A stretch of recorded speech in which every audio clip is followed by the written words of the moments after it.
Hello, everyone. Happy Tuesday. Happy So What Day. And happy Webcast Day. That's right. Today is the day that we are finally going live with our free class here at 2 p.m. Eastern Time over at sewingonline.sulky.com.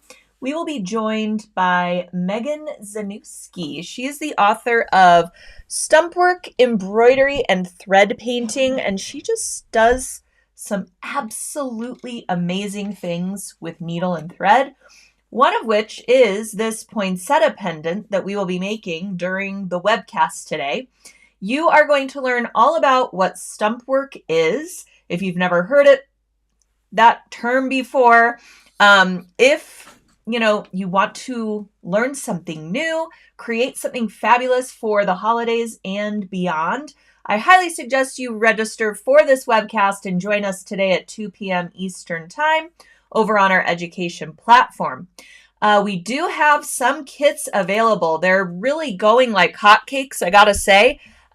We have very few left actually before the event even starts. So if you are interested in creating this poinsettia pendant project, make sure to grab up the kit while it's still on sale.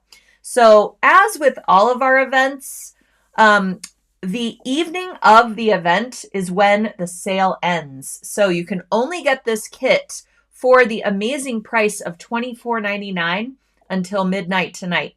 And as I mentioned, they're really going fast. So if you've kind of been on the fence or you weren't sure, or if you wanted to, check out today's webcast and see just how easy it is to make this stunning piece of art, really, is what it ends up being. I highly suggest put one of these in your cart, get the process going so that you get one before they sell out. In this kit, you will find 5 spools of our 12-weight cotton petites thread. And I'm actually going to be using that thread in today's So What project as well. So I will talk a little bit more about it as we get to today's fun project that I'm going to share with you. So you'll get 5 spools and all of these great, deep, rich reds and greens and creams to create your poinsettia. And then you also get this great pendant charm in the gold color. It has an insert that goes with it, and during the webcast, you will understand how to put it all together once you have your completed poinsettia embroidery. There's also some jewelry wire included, and we're going to incorporate that into the design as well. That is part of the stump work technique and how you get your poinsettia leaves, or poinsettia petals rather, to take shape and to be able to manipulate their form a little bit. So it's a really interesting technique. It allows you to have this super impressive, stunning end result. And we're only doing 2 or 3 embroidery stitches. So this is all done by hand, but I guarantee you will not be working on this until next Christmas, okay? Megan designed this exclusively for today's webcast event, and she really made it accessible to anyone of any skill level. So you can do this technique. You don't have to create this intricate hummingbird with 48 different thread colors. We are sticking with 5 thread colors, a little bit of jewelry wire. You get an embroidery hoop and 2 great Kona cotton fabrics with this, as well as 2 needle packs. And again, during today's event at 2 p.m. Eastern, you will understand how this all comes together, and you will be able to create your stunning poinsettia pendant. So you can wear this around your neck. You can use it as an ornament. You can do all sorts of things with this design. And Megan also has some other ideas if you want to create multiple poinsettias, because that's just how easy they come together. If you want to create some more leaves, cluster them to create other things. She's going to give you tons of inspiration during this afternoon's event. So make sure that you are registered, because that is how, first off, how you can join us at 2 p.m. Eastern time, that is.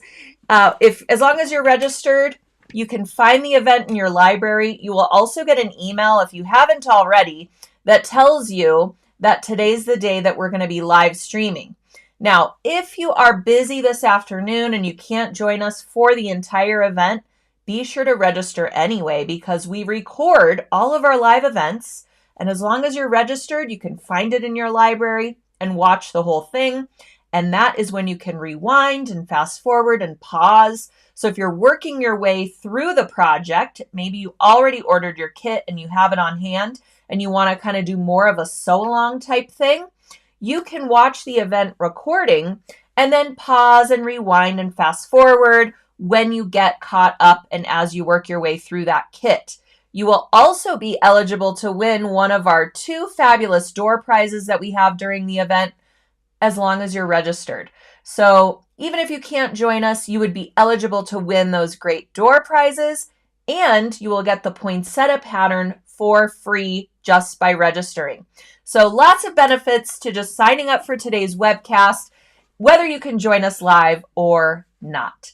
And if it's your first time experiencing one of our live webcasts, this might be the one to try for you. So even if you're a little on the fence about doing something by hand, maybe you are just a machine gal through and through, maybe you're a, gentleman or lady who only does machine embroidery, let's say, sometimes it's nice to challenge our brains and just try something new, or try something that maybe we haven't done in a long time. I don't know about you, but I learned to sew by hand. It's a great way to understand how stitches are formed, and the role that thread is playing into all of our sewing, and learning what those different stitches are and how they are created. It's a really great foundation for other sewing that you might do. So join us today, 2 p.m. Eastern Time, over at sewingonline.sulky.com. And again, if you haven't registered, I put the link to register in the description of today's So What. So as I'm talking here today, you'll see a little bit of a description below or above me, depending on where you're watching from. And you'll need to click on that More button, or it might say See More, depending on where you're streaming from. And then the whole description will pop out. You'll see featured products for the things I'm going to talk about today. And then you will see a link to register for today's Stump Work video cast, which is a free class with Megan Zanussi. All right, so that's happening this afternoon. I'm so excited. We've been talking about it for so long, so I can't wait that it is actually the live date. So that's going to be super fun. And then another thing I want to talk about today, which is also on sale, is all in the spirit of Breast Cancer Awareness Month. So I'm sure you're seeing all the pink things pop out during this month. If you watch any football games, things like that, you see all the players wearing pink shoes and pink gloves and all these things to support breast cancer awareness and prevention. And this is a cause that is so near and dear to so many people. I heard a new statistic the other day that 1 in 6 people will be diagnosed with breast cancer in their lives. 1 in 6. I mean, that is staggering. When I was diagnosed with breast cancer about, almost 10 years ago, it was 1 in 8. 1 in 8 people. So that's just crazy to think about.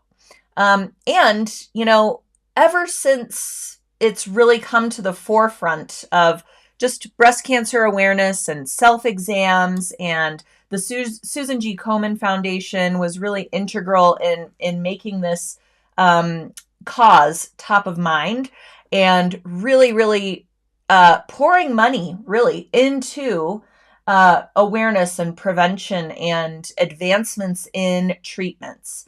And, it's really, really incredible how far it has come, right? I mean, now there are such great treatment plans depending on, the type of cancer, the grade of cancer, all of these things. And I of course, feel so fortunate to have had a great team of doctors when I was diagnosed with breast cancer, and to come out of it on the other side here as a survivor. I'm very, very blessed and very thankful. And, it's such a harrowing experience for anyone to hear those words, that you have breast cancer, or any type of cancer, obviously. But I'm just so grateful and thankful that all of this research has been done, and have been so many great advancements in really a short amount of time. If you think about just where this all kind of started and where it is now. So all that to say, I wanted to bring a project to our lives that might help others in this same predicament. Whether it is someone who's newly diagnosed, someone who has, been undergoing treatment, someone who has recurrences, someone who is a caregiver, someone who is, a nurse. All types of people are affected by breast cancer, all types of cancer, but hopefully this is a project that not only can focus our energies into something creative, but it can also be a gift for someone who's undergoing treatment or a survivor or a caregiver. And it can be used for a variety of different things, just like all of our sewing projects can be personalized and changed up a little bit. So once we learn the technique, you can create something similar to what I've created, maybe donate it to somebody who is undergoing chemotherapy, or something like this, or of course, wear it yourself or gift it away. So that's what I'm going to be talking about today. And I want to let you all know that we have a really great shop on the Sulky website. It's called the Think Pink Shop. And in that shop page are a few thread collections that are full of some different pink thread varieties. And if you purchase one of those thread packs on the Think Pink page, 10% of proceeds of those thread packs will go to the National Breast Cancer Foundation during the month of October. So Sulky's been doing this for a long time now, and it's, obviously a cause that's near and dear to my heart, but I just really applaud Sulky for, yes, applause, for also supporting this initiative. So I wanted to go over what those thread packs are so you can shop them and take a look, and know that part of the proceeds are going to a great cause. Also, we have gone ahead and put these thread collections at 25% off, so you can grab up some different types and weights of threads in these great pink shades. So first up is our 40 weight rayon thread collection. This is, full of dare I say, almost every rayon pink color that we have, as well as some white, black, gray for detailing, letters, outlines, things like this. And so this thread palette also comes with an embroidery design collection. So this is our Beat Cancer embroidery design collection. And these designs come in a couple different sizes. Fighting Like a Girl, there's a pink ribbon. I'll show them all to you momentarily. But when you grab up the palette, not only do you get all of these great thread colors in these pinks, but you also get all the embroidery designs as well. So here's what all of those designs look like. Let your faith be bigger than your fear, hope, cure, recovery, and then a pretty pink ribbon sort of flourish design. I've used that design to create a lap quilt that I donated to a really great organization that helped me when I was going through breast cancer treatment. And it's just a really great collection that you can use for a lot of things. I love the boxing gloves. It's a great motif. So that all comes with the rayon machine embroidery palette in the Think Pink shop.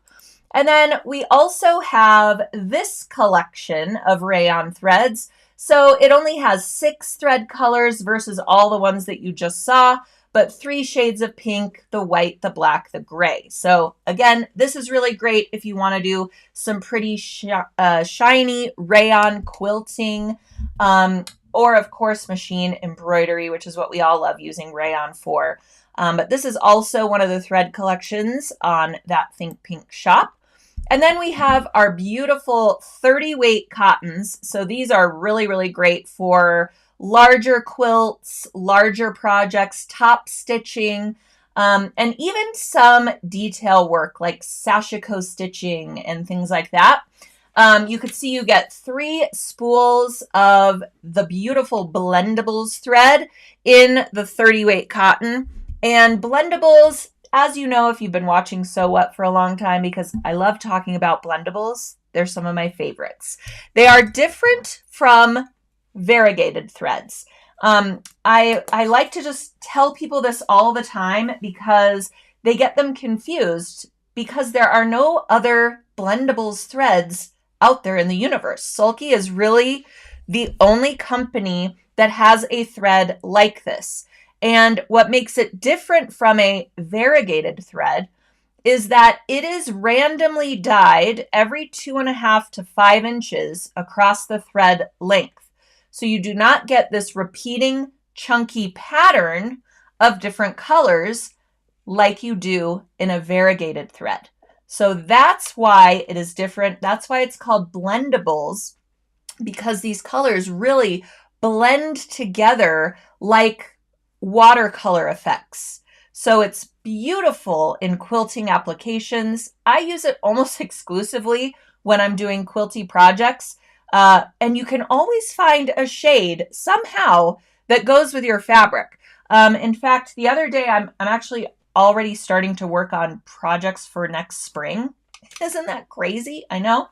But the other day I was looking at a batik fabric and it had like 3 different colors in it, like a purple and a green and a cream. And I went into my stash of Blendables and there was like literally the exact thread spool that had all of those colors in it. So you can almost guarantee that you will find a Blendables shade that is perfect for your fabric that you're using. But at any rate, in this pink collection, you'll get those 3 Blendables threads and then 3 solids of pinks as well in that great 30 weight cotton. All right. And then finally, our 12 weight cotton petites. So this is what I'm going to talk about today. This is the thread weight and type that is in our Webcast kit as well that we use for those poinsettias when we're making the poinsettia pendant, which you will learn more about this afternoon. The 12 weight cotton is a very, very thick thread. Yes, you can use it in your sewing machine as long as you have a large enough needle eye. So you need a size 116 needle if you plan to use this in your sewing machine. And I use it all the time in my sewing machine. I like to use a lighter weight bobbin underneath for a nice balanced stitch, but I've also experimented using the same thread in the bobbin if I'm doing a quilty project that has really thick layers. I end up getting a nice balanced stitch with that as well. If you do use it in the bobbin, you may need to do some tension adjustments. So just do some test stitch outs and, fiddle with your tension until it looks really nice and balanced, meaning there are no bobbin threads showing on the top and there are no top threads showing on the bobbin. So with this 12 weight thread, this is the thread we really love to use for handwork, but again, you can use it in the machine. For handwork, 1 strand of this thread equals 2 strands of traditional embroidery floss. So you get really great coverage with just 1 strand, less you have to deal with your hands if you're doing handwork, and 2 strands would then equal 4 strands of floss. So it's just a lot less to kind of juggle with while you are doing your designs. And it comes on a spool. So instead of dealing with those embroidery skeins where you either have to wind it onto something else so that it's manageable and ready to sew and ready to use, or you try to separate those tiny little strands, and then you inevitably get a little knot in the skein that you can never get out. And I don't know about you, but I would just end up like cutting it out after a while because it's just too difficult to get all of those knots undone. And then you end up wasting a lot of the product. So I love that this comes on a spool, and it comes on a snap spool. Does everyone know what that means? Snap spool? Sulky snap spools. Either end of the spool opens up. If you're just gentle with it, I like to open up one side and then the other so that the whole top doesn't pop off. So it opens up, as you can see, and you take your thread end and you store it inside of that snap top. So you wind it in there, and then listen. That's why it's called a snap spool, because it snaps shut. So unlike your skeins of floss or the floss that you're putting around cardboard or however you are organizing that for your handwork, all you have to do is store the thread end in the snap top or bottom, as it were, and throw it in your project bag, and it's nice and neat and contained. So many bonuses for using this thicker thread for your handwork applications. Also, you get to use the sulky blendables because the blendables also come in this 12 weight variety. So with this beautiful 6 spool assortment of these pinks, let me see where I put it, if I can find it. I cannot. Anyways, in this 6 spool assortment, you can make all sorts of things like the project I'm going to present to you today.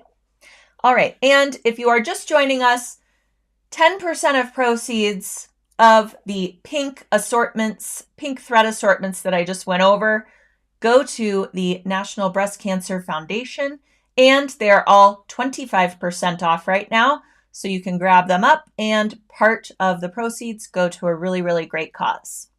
All right, and some of you have put your personal stories with breast cancer here in the chat. I appreciate you for sharing all of that. Marion says, could that be used for counted cross-stitch patterns? And yes, it can actually. We have a number of cross-stitch designs and patterns on our website at sulky.com. And we also have cross-stitch kits that feature that 12 weight cotton thread. So definitely can use it for cross-stitch, and I think you'll love working with it. We also have a webcast with a patriotic cross-stitch design, and you learn a lot about starting and stopping with the thread, using different amounts of thread strands in the cross-stitch designs. Also, pairing that 12 weight thread with something like one of our metallics for certain elements of cross-stitch designs. That looks really, really pretty as well. All right, let's see. So let me go ahead and get to today's project. It's actually a sweatshirt project, but you could do this on a t-shirt, a long sleeve, a sweatshirt, hoodie, even a sweater knit garment. If it's, tightly woven, all right? So it doesn't have like big knitted areas. So tightly woven sort of sweater knit project. So I created this. I don't know if you're seeing this trend all over Instagram like I am, but lots of things like embroideries along the neckline, a little saying on your shirt or sweatshirt.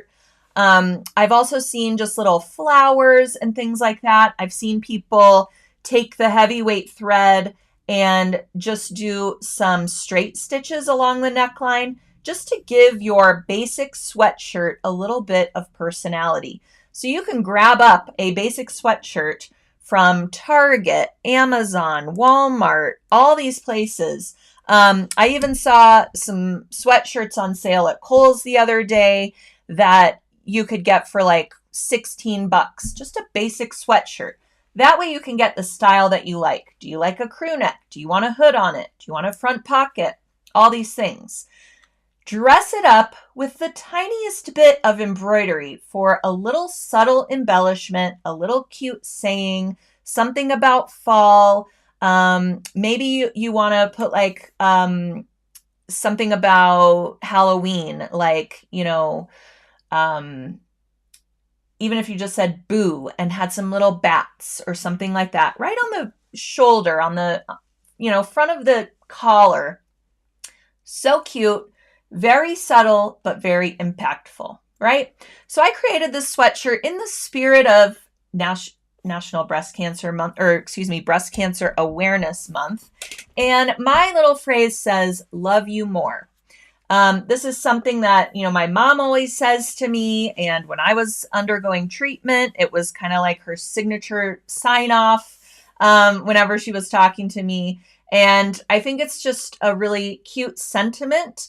You can also wear this around Valentine's, time of year, all sorts of things. It's really an everyday type of phrase. But I think it is really cute if you are gifting it to somebody undergoing treatment or maybe a caregiver or nurse or something, especially this time of year when we're all, of the mindset of breast cancer awareness and getting our checkups and all those things.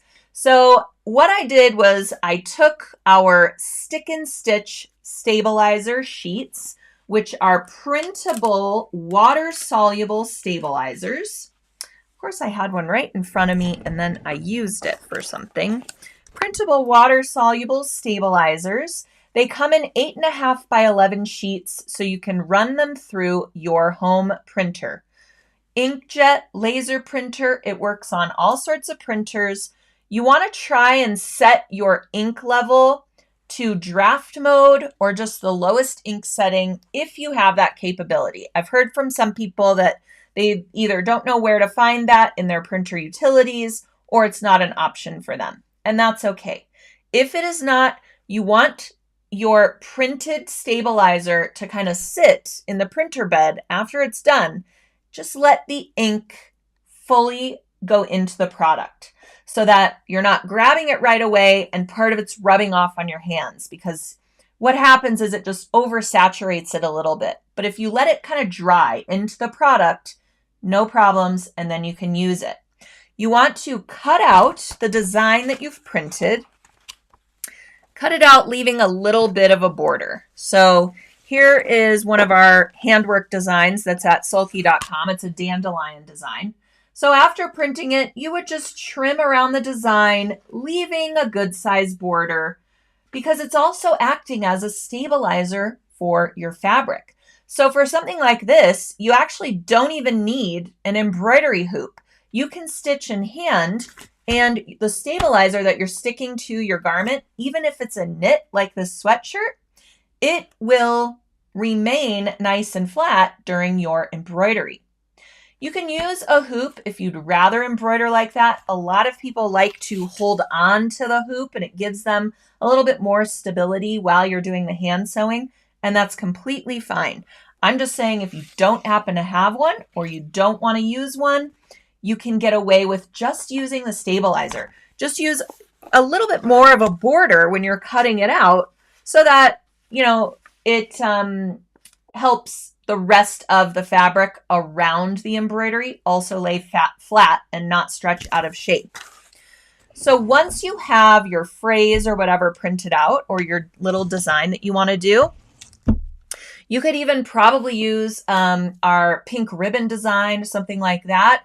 And instead of using it for machine embroidery, you can print out the design from the color sequence chart, cut that out of your stick and stitch, and use that for handwork as well. Just a little kind of hack, I guess. But I just went into my word processing program and I wrote "love you more," and then I highlighted it. I messed around with the sizing a little bit. And then I chose a couple different fonts. tested it out on the screen. With this technique, I like to do a script font so that the letters are all connected to each other. It makes it a little bit easier to do the embroidery because you don't have a lot of stops and starts. But you can also do this in block lettering. That would be totally fine. You just need to stop and start each letter with, tying off your thread tails. Actually, what I like to do, especially with a garment, I like to leave long thread tails at the beginning and the end of each letter or phrase or word, what have you. And then when my embroidery is complete, I turn the garment to the wrong side and I thread my needle with those long thread tails, and then I weave them into the stitching on the wrong side. And that really seals them up really well. Additionally, when my embroidery is complete, stabilizers removed, all of those good things, and it's all dried and ready to wear, I add an additional layer of Sulky Tender Touch Stabilizer, and I fuse that to the wrong side of the handwork. If I was doing machine embroidery, I would do the same thing on a wearable, especially a stretchy wearable, because I don't want those stitches to kind of bother me while I'm wearing the shirt. And that tender touch protects your skin, but it also protects the embroidery over time so it doesn't get snagged on the wrong side. If you do prefer to have a knot in some place, maybe you added French knots, something like that.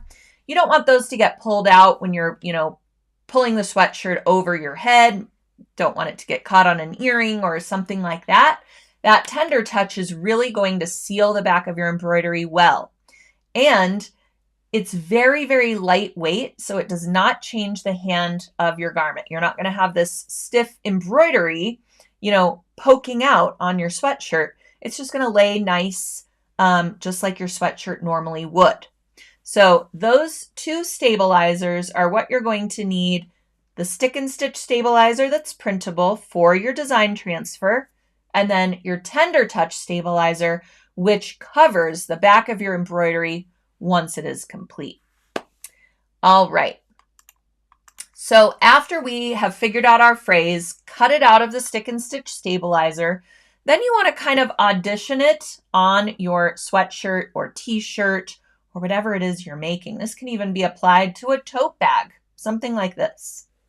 So first I put it on the left area of the sweatshirt, then I kind of messed around, put it on the right area, put it in the center, and I decided that I liked it on the right side of the sweatshirt, just under the collar, and I wanted it to kind of curve around to the back as well, just a little bit. You can see about 2.5 letters are going beyond the shoulder seam up around the garment. You could certainly make your phrase stacked a little bit, so love you and more underneath it. All you have to do is cut your template right there and move your design elements until you get them where you want them. It's also a great idea to try on the sweatshirt when you're placing the stickers. So you'll remove the paper backing of the stick and stitch stabilizer, put it where desired, and then just go ahead and try it on. Make sure it looks good on, because as you know, when we're looking at something, especially a garment, and it's flat, it's going to look a lot different when it goes on our curvy body. So sometimes we have to adjust things based on where our shoulders sit, where our chest is, where our other lumps and bumps are happening, right? So once you get your placement all figured out and your stickers are in the right place, because they are removable and repositionable. So even if you stick it down and you put this on, you can just lift up the sticker and place it somewhere else while you're wearing it. It's really great. Once you have it where you want it, it's time to start hand stitching. And I just saw somebody in the comments that said stitching by hand. I don't think so. I get it. You could also try doing this free motion style, lower the feed dogs on your sewing machine, use that heavyweight thread in the needle and a lighter weight thread in the bobbin. I would maybe even go to a 60 weight bobbin thread for this, and set your machine for Free motion, meaning you have switched out your presser foot and all of those great things, and try free motion stitching along your stick and stitch pattern. All you have to do is follow the lines of your words or your motif or whatever you are transferring, and then stitch it on your sewing machine. So you can give that a try as well. Basically using the same materials, just doing it by machine with that large eye needle, that size 116 needle. All right. So when we are stitching, as I mentioned, you can use 1 strand of the thread to equal 2 strands of embroidery floss, or 2 strands of the thread to equal 4 strands of embroidery floss. So for mine, I did 2 strands of thread, and I'm using one of those pink blendables thread from our pink palette that I showed you previously, which, by the way, happens to be our gift today for one lucky viewer who is watching, commenting, giving me those great emojis, somehow engaging with the post today. You also need to have liked our page on Facebook if you're watching there, or subscribe to our YouTube channel if you're watching there, and you will be automatically eligible to win that 12-weight Cotton Petites pink palette for this project and many, many more. All right, so I have 2 strands of the thread here in my needle, and I'm doing a chain stitch, and I'm just following along my stick and stitch transfer until I get to the very end. And then, as I mentioned, I like to leave those long thread tails, and I weave them into the stitching on the back side. And then after rinsing away my stabilizer, here's another tip. When you are rinsing away the stick and stitch, you want to be sure that you are rinsing it in warm water and that the water is running off of the project, so that when the stabilizer starts to disintegrate and slough off of the thread and the garment, it is running off of the project, off of the fabric, off of the garment. Okay, we don't want it sitting in a pool of water, because what can happen is the stabilizer will start to disintegrate. It will start to basically just release from the threads and the fabric, and it will kind of come up in the water and could migrate somewhere else on your project. It could also flip over and migrate somewhere else, in which case you could be transferring that printer ink to another spot of your garment, and we don't want that. So I like to kind of hold my project at an angle, use a kitchen sprayer or something like this that has a little bit of agitation to it, or even just the faucet, and make sure that the water is running off of the project, taking all of that stabilizer with it. Rinse, rinse, rinse until it's all disappeared. Sometimes you might need to, get your hands and fingers involved in there and give it a little more agitation, especially if you have things like French knots or a little bit thicker fill area. You want to be sure that all that stabilizer behind those elements is also disappearing. So a little bit warmer water is going to do the trick a little bit faster. It will also be removed with cold water. It'll just take a little bit longer. So after all of the stabilizer is rinsed away, you just want to let your hoodie, sweatshirt, shirt, whatever you're making, dry flat on a really nice, fluffy, absorbent towel. I sometimes will let it dry flat on the towel and then gently roll the towel up to kind of get rid of the excess moisture, and then I let it dry on a totally separate dry towel. Once it's dry, then you can apply your Tender Touch stabilizer over the back of your embroidery. And you do want to test this. So depending on what your sweatshirt is made of, it may not like the heat of an iron, okay? So really be on the lookout for the little care tag and make sure that you can apply heat to the wrong side of your sweatshirt if that's what you're using. For example, some fleeces cannot have any kind of touch of an iron to it. So you would need to forego the use of that Tender Touch depending on what the back of your sweatshirt is made of. So just keep that in mind as well. And then once that is applied, you have your cute sweatshirt sporting your Blendables thread, which is that 12 weight cotton thread. And I just think it's a cute little, sweet little personalization. And as I mentioned before, obviously we could put whatever we want to on our sweatshirt. That's the beauty of sewing. So I have one in progress here that I wanted to show you. And it shows kind of me recovering from a mistake, right? I love to show these because then you all also learn from my mistake, and then maybe you won't do it as well. So I have a great red sweatshirt here. I thought this was great for the holidays.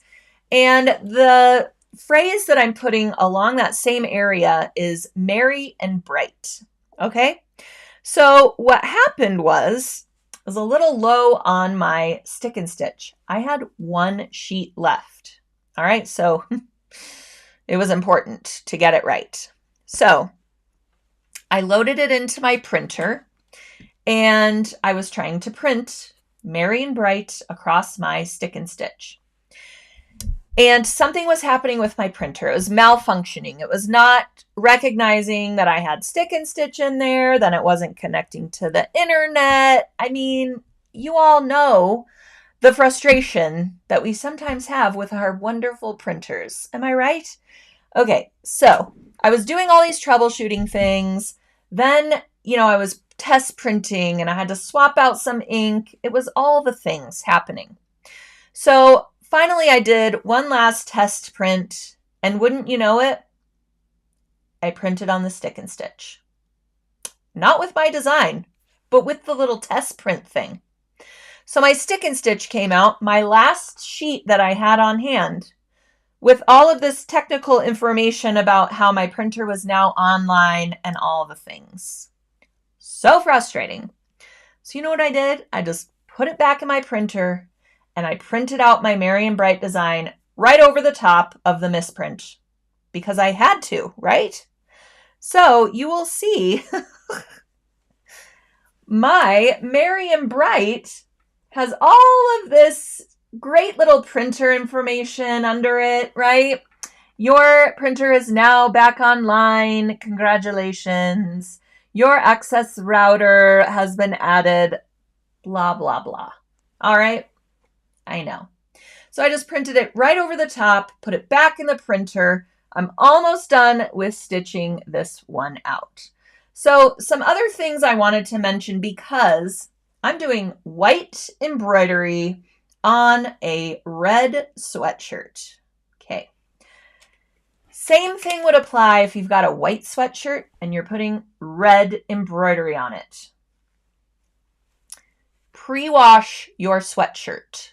First off, to remove the sizing, especially with some of these like cheaper kind of basic sweatshirt type things. I mean, this is not designer by any stretch. There's actually not even a tag on the inside of the sweatshirt that I'm using.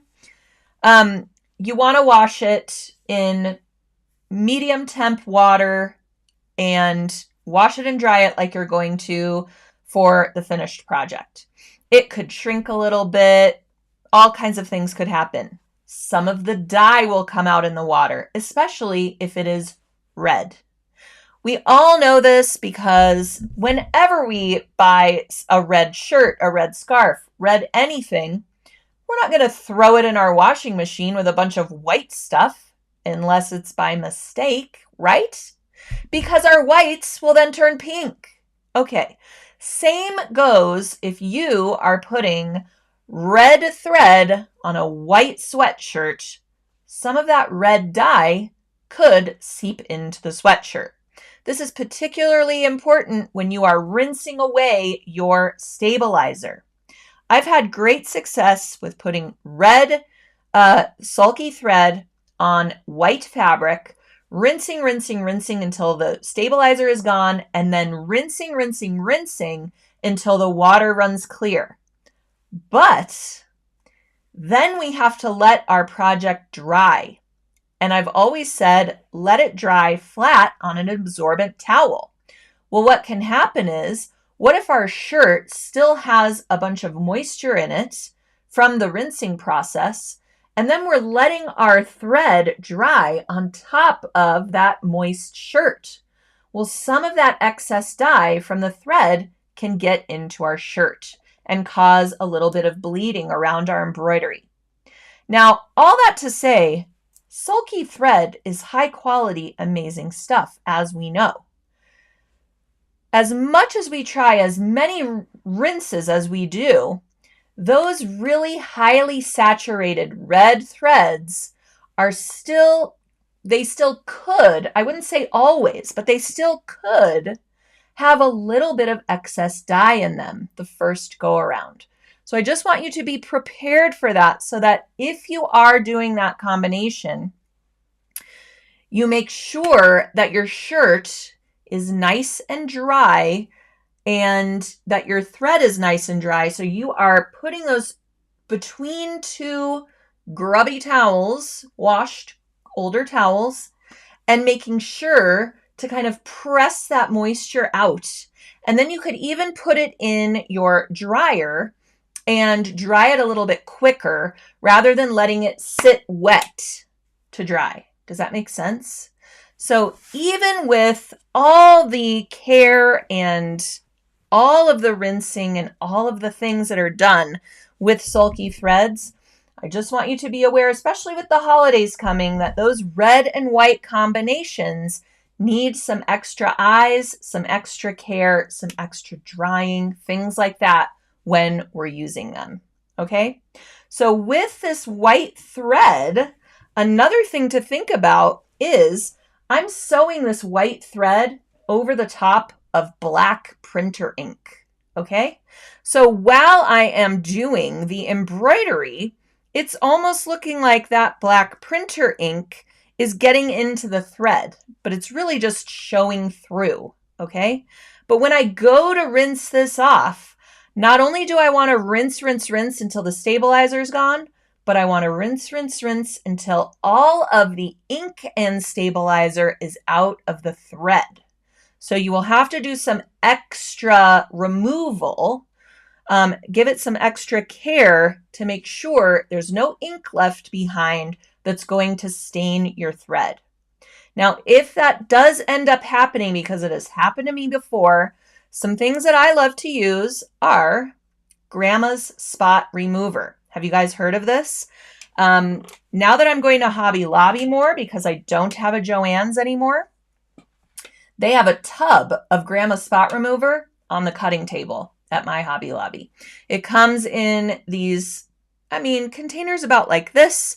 It has a nice squeeze top to it, and I can literally just squeeze it right over the top of my embroidery thread, of my 12 weight thread or whatever it is, and kind of rub it in a little bit with my fingertip, put it in the washing machine, and dare I say, it has always come out for me. So that's a really good product to try. I know some people have tried using Fels Naphtha, which comes in like a soap bar type situation. I don't necessarily love using that over the top of my pretty handwork. I just feel like you have to, rub it in and go back and forth and give it a lot of touches, whereas the Grandma's Spot Remover, you can just literally squeeze it along your embroidery and it will soak in and then you wash it off. So check that out. It's good to have it on hand just in case you need it. Also great to grab up those color catchers, they are called. They look like a dryer sheet, but they are called color catchers. If you're working with reds, whites, really dark blues, blacks on whites, things like that, your first wash or your second wash after you've pre-washed garments or fabric, throw in one of those color catchers and the excess dye goes into the color catcher rather than going into your threads and fabrics. So just some things I think every sewer should have on hand, just to make sure we're not destroying our beautiful handwork or our beautiful sewing projects after we've spent all of that time creating them. All right. Betsy says color catchers work great. Thank you. And Anita says use them even with your regular wash. Love that. Sharon says I've used the Grandma Spot Remover for years. Didn't know it would help remove bleeding. Thanks for the tip. Yeah, I mean, I've used spray and wash. I've used, OxyClean. I've used all the things. And for some reason, I don't know what's in that Grandma Spot Remover, but I also like that it has that really fine tip so that you can go along your stitches without having to, really get in there and potentially mess them up. All right, perfect. Sharon says, I usually wash again after rinsing. Always use a couple of color catchers in the wash. It is a great habit to kind of get into just to avoid those potential problems, right? Okay. Okay, perfect. Susie Q says, I haven't had a color bleed issue yet. I've been lucky. Love that. I will say sometimes it's going to happen, sometimes not, but better, err on the side of caution just to make sure. Love that. Kathy says, I even just tend to avoid buying red just in case it bleeds. I know. I've done some really intricate, actually it was a cross stitch project, which takes me even longer than just hand embroidery. And I had some color bleeding just with literally like 2 crosses of red right next to a section of white. And I was just like, I can't, this has taken 6 months of my life. I can't believe this. And I put the little, before it went in the dryer, and I noticed, put the little Grandma Spot Remover right along those white stitches, let it sit a little bit, rinsed it out, and thankfully it worked. Now, I don't know if it's going to work every single time that way. And I'm sure there are some other things that you can try, but don't ever throw out your beautiful stitching. There's always some kind of solution we can figure out, right? You could even just maybe take a red Sharpie and color over the areas where it is bled onto. I don't know. It depends on the design. All right. Let's see. Everyone, technology is great. I know. So funny. All right. Well, I think I've gotten to all of the questions. Oh, Linda's asking, did you wash away that stick and stitch from the wrong side? Actually, I rinse it away from the right side so that I can see exactly when it is starting to separate from the fabric or the garment. I can, see that it's starting to come off and slough away and just disappear. So I always rinse it from the right side, I guess so that I can see where it's headed, where it's going. All right. Harriet is saying, where do you find color catcher sheets? Sometimes you can even find them in the grocery store, but big box stores, maybe you all can say where you're finding yours in the comments and help Harriet out. Love that. Oh, yes, Kathy answered. She said, you'd find it where you buy your laundry detergent. Love that. Thank you. All right. Well, I hope that I inspired you today with a cute project that you can create in the spirit of breast cancer awareness. Remember all of our thread packs that you can find in our Think Pink shop. These are all 25% off right now, and 10% of proceeds during the month of October goes to the National Breast Cancer Foundation. So it's a really great cause, and you get some great threads out of the deal. You can choose from this rayon machine embroidery palette that comes with these beautiful embroidery designs that you can use to personalize little projects and gifts for caregivers, people going through treatment, survivors, all types of things.